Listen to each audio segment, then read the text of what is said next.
Good morning student. B Ed first year में जो subject है वो है बिजनेस स्टडी। और बिजनेस स्टडी के अंदर मैं आपका जो टॉपिक ले रही थी वो ले रही थी व्यवसाय अध्ययन शिक्षण के शिक्षण सूत्र।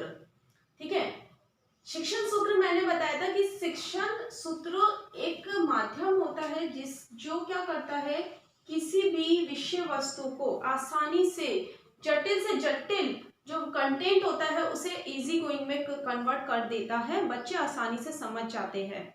हम जो भी पढ़ा रहे हैं, हम जो भी स्टेप्स अपना रहे हैं उसमें कहीं ना कहीं सूत्र छुपे हुए होते हैं। अब जो नेक्स्ट सूत्र है उसकी बात मैं कर रही हूं, पूर्ण से अंश की ओर। पूर्ण से अंश की ओर। पूर्ण से अंश की ओर, इसका मतलब ये नहीं कि पूरे के पूरे कंटेंट को पहले पढ़ा दिया जाए और उसके कुछ भागों को पढ़ाए, ऐसा नहीं। जैसे आपकी यूनिट है व्यवसाय अध्ययन शिक्षण के शिक्षण सूत्र, ये आपका टॉपिक है। अब बात हो रही है सूत्रों को पहले पूरी तरीके के उसके कॉन्सेप्ट को क्लियर कर दिया, फिर छोटे छोटे भागों में इसके सूत्रों को बताया। यही क्या है, पूर्ण से अंश की ओर। तो इसके अंदर जो गेस्टाल्टवाद है, गेस्टाल्ट मनोविज्ञान के अनुसार, गेस्टाल्ट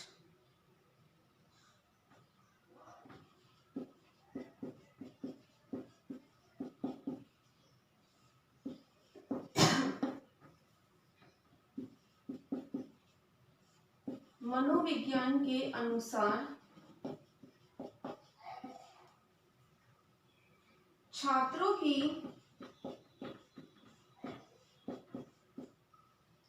यह मनोवृत्ति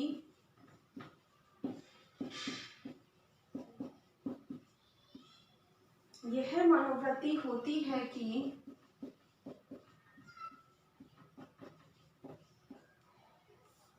वह पहले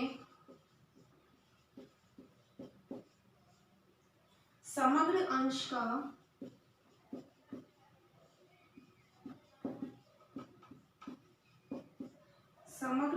का अवलोकन करता है,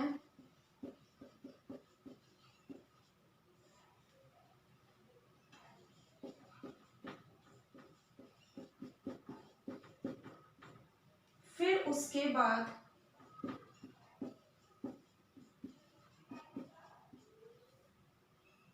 उसके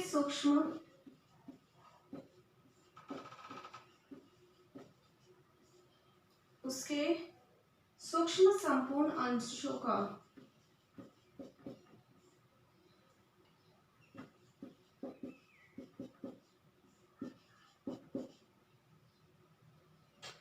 देखो, गेस्टाल्ट जो थे वो उनके नियमानुसार वो कहते थे कि छात्रों की ये मनोवृत्ति होती है कि पहले वो पूरे के पूरे अंश का अवलोकन करता है।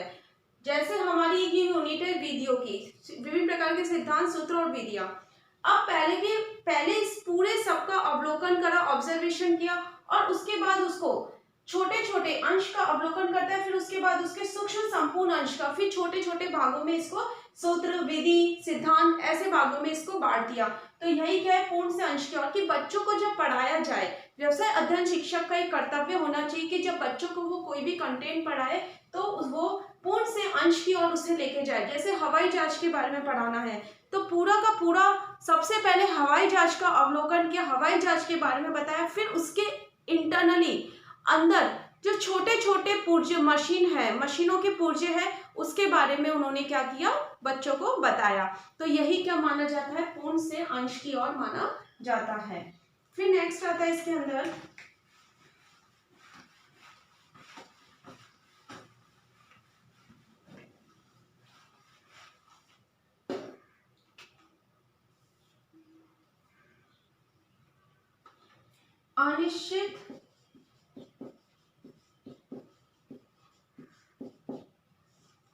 अनिश्चित से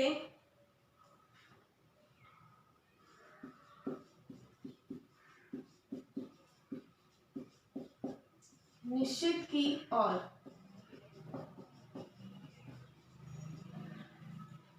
ठीक है, शिक्षक को चाहिए कि इसके अंदर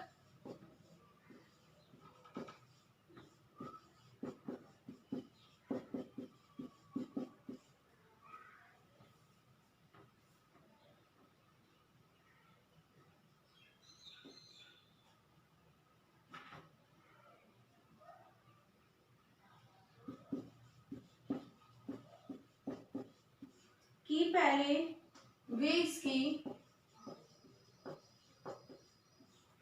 वे इसकी जानकारी कर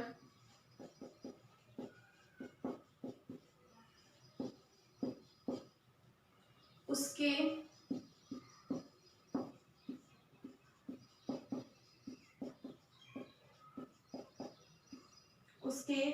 अनिश्चित विचारों को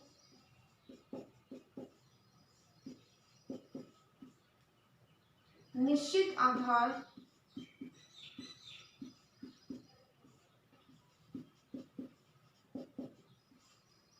आधार प्रदान करें।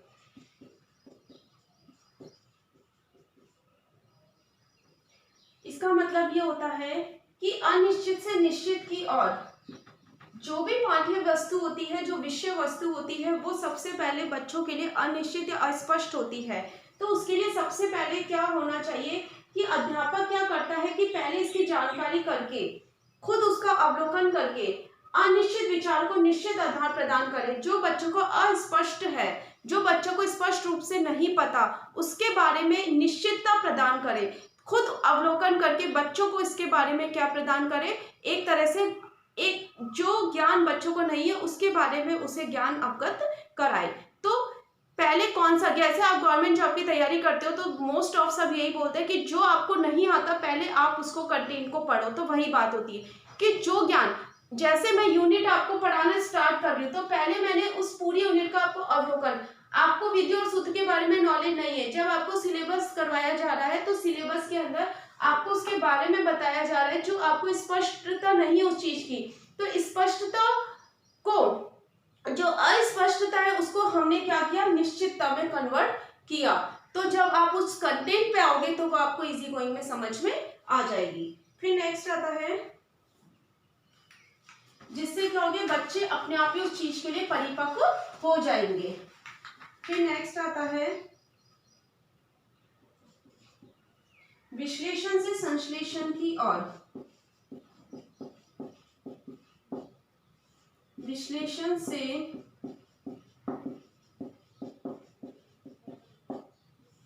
संश्लेषण की ओर।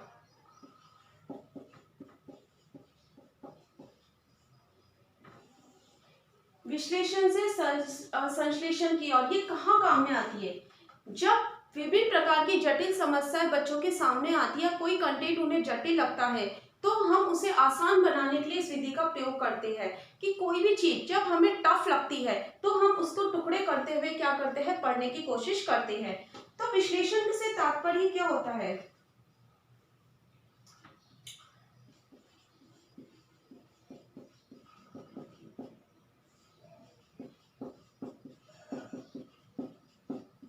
विश्लेषण से तात्पर्य किसी समस्या को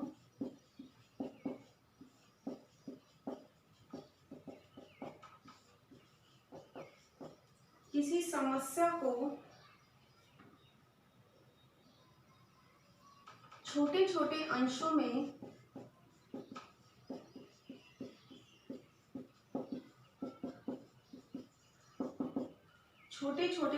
में विभाजित करने से है।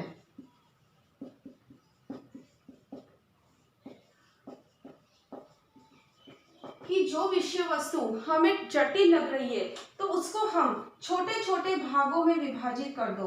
तो विश्लेषण क्या होता है कि किसी भी विषय वस्तु को जब छोटे छोटे भागों में विभाजित कर देते हैं तो उसे क्या बोलते हैं, विश्लेषण कहते हैं। और संश्लेषण किसे कहते हैं, संश्लेषण का तात्पर्य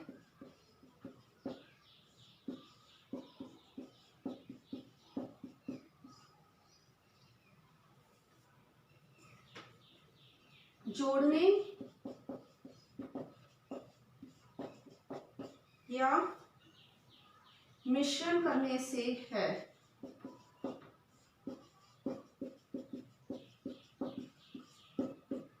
जोड़ना या मिश्रण करना।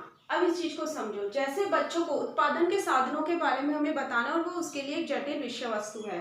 तो सबसे पहले हम बच्चों के उत्पादन के जो साधन होते हैं उन विभिन्न प्रकार के साधनों को विभिन्न प्रकार के खंडों में विभाजित करके बच्चों को अध्ययन करवाएंगे और उसके बाद पूरा का पूरा उत्पादन के साधनों से अवगत कराएंगे। तो जो भी जटिल समस्या होती है तो पहले हम उसके टुकड़े करते हैं और उसके बाद उसको पूरे तरीके से मिश्रित करते हुए बच्चों को क्या करते हैं, संश्लेषित करते हुए उस शिक्षण प्रक्रिया प्रारंभ करते हैं। तो यही क्या माना जाता है, विश्लेषण से संश्लेषण की ओर माना जाता है। फिर इसके अंदर नेक्स्ट आता है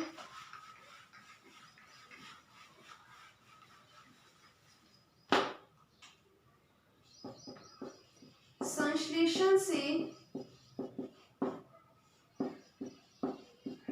विश्लेषण की ओर।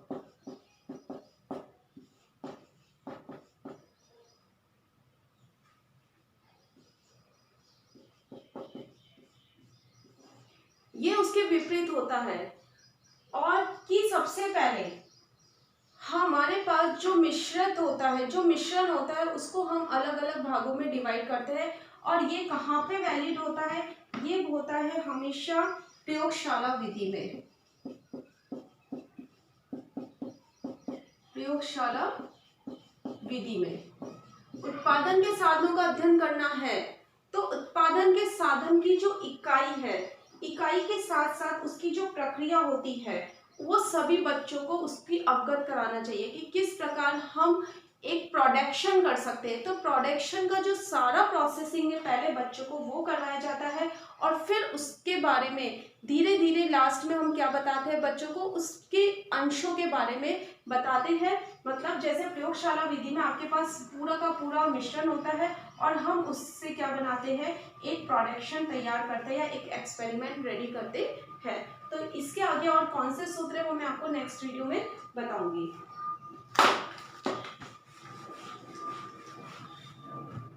आपका अध्याय कार्य है